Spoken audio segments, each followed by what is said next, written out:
بسم اللہ الرحمن الرحیم۔ السلام علیکم ورحمۃ اللہ وبرکاتہ۔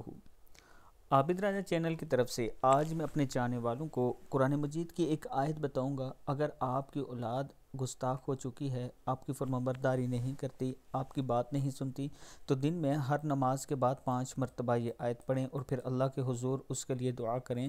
اللہ تعالیٰ کرم فرمانے والا ہے۔ دعا ہے بسم اللہ الرحمن الرحیم، ربی اوزعنی ان اشکر نعمتک التی انعمت علی وعلی والدی وان اعمل صالحا ترضاہ واصلح لی فی ذریتی انی تبت الیک وانی من المسلمین۔ صدق اللہ العظیم۔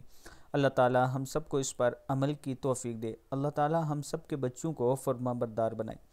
اگر آپ اپنے بچوں کو یا خود آپ یا کوئی بزرگ قرآن پاک پڑھنا چاہتا ہے تجوید کے ساتھ اچھے انداز میں، تو یہ میرا واٹس اپ نمبر ہے، اس پر آپ مجھ سے رابطہ کر سکتے ہیں۔ اس کے علاوہ عربی کلاسز، اگر آپ عربی زبان سیکھنا چاہتے ہیں تو اس کے لیے بھی مجھ سے رابطہ کر سکتے ہیں۔ یہ میرا واٹس اپ نمبر ہے، اس پر آپ مجھ سے رابطہ کر سکتے ہیں۔ السلام علیکم ورحمۃ اللہ وبرکاتہ۔